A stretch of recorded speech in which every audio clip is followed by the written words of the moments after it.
Just like I told you guys when I did the first part of this video, I was already planning on doing the part 2.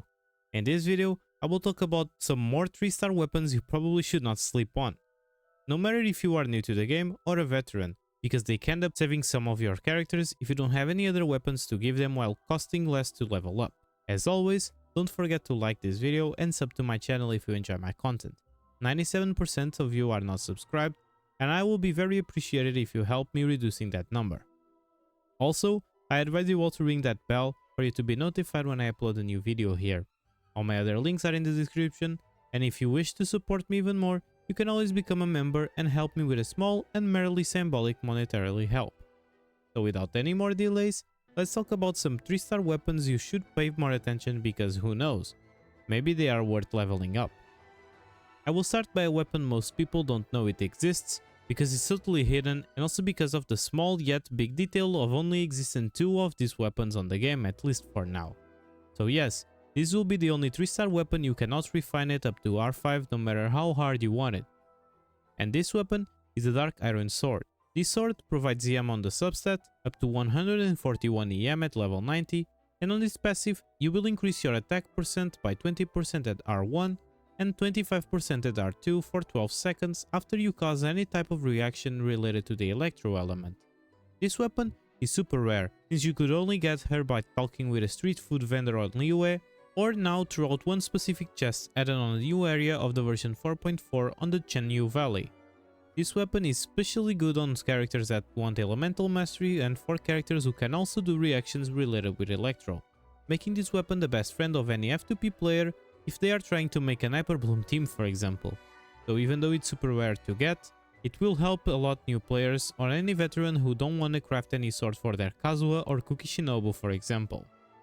For the second weapon, I'm gonna talk about the Black Tassel, a weapon that you will not regret having on your account no matter how old you are on the game.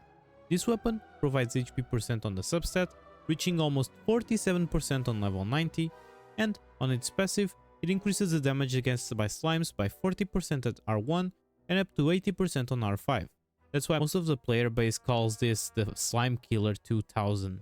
You may look at this weapon and think it's totally garbage, and I will not blame you for thinking like that. But what if I tell you that this weapon is super universal among a lot of polearm characters? If you have any polearm character that scales with HP percent, this weapon is actually an amazing stat stick for them. It's mostly seen on Zhongli due to his shield strength killing on his own HP, and also on many polearm healers like Yao Yao, Mika, or even Chevreuse now. You also have another characters that don't dislike HP percent at all, like Candence, since her buff scales with HP, and the owner of the funeral parlor of Liyue, Hu Tao. As I said, this weapon is super universal among a lot of polearm users, so I highly recommend you to keep at least one of those on your inventory. And the best part, since the passive is super bad, R1 would be already enough since you will only use this weapon as an HP percent stat stick. For the third weapon I will mention in this video, we have the Magic Guide.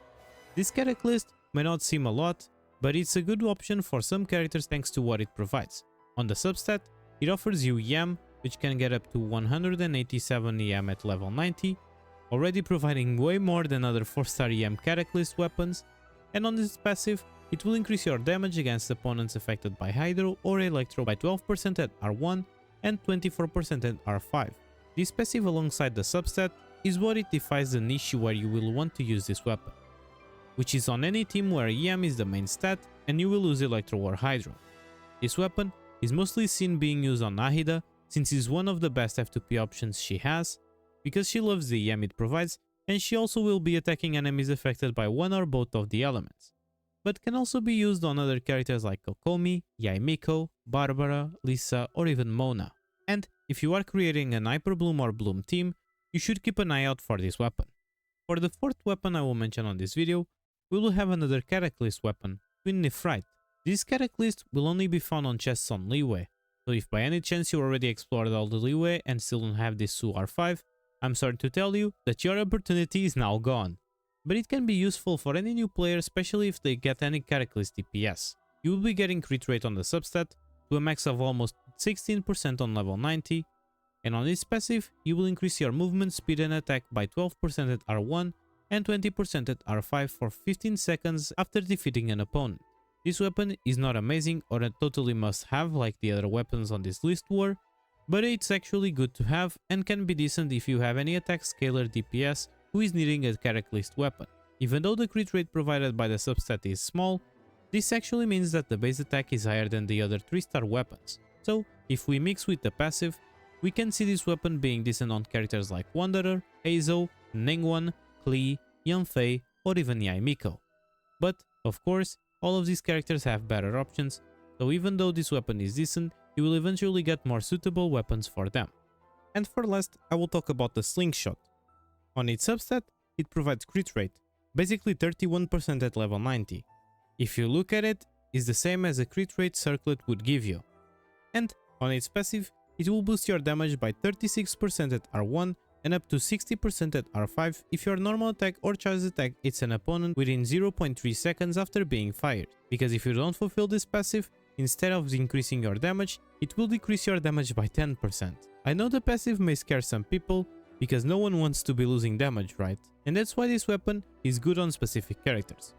This weapon is known to be the best F2P option for Tignari, due to the fact of him attacking super quick with his charge attacks, but it can also be a decent weapon for characters like Yelan or even Yoimiya. But keep in mind that even if you are an F2P player, Yelan or Yoimiya have better options for them. So just use this if you got them in your early game and you don't have any other better weapon now. After watching this video, what do you think? Did you have any idea these weapons existed and were not so bad? Share your opinion down there and share this video with anyone you know is starting Genshin or plays Genshin for a while and still doesn't know about the value behind these weapons. Thank you so much for your support, everyone. If you like my content, don't forget to leave a like and sub to my channel. Let's try to reduce those 97% non-subscribers even more, okay? So I will need everyone's help. A special thanks to my members for trying to support me. My name is dphoenix, and it was a pleasure making this video for you. Stay safe, and I wish you a spectacular day. See ya!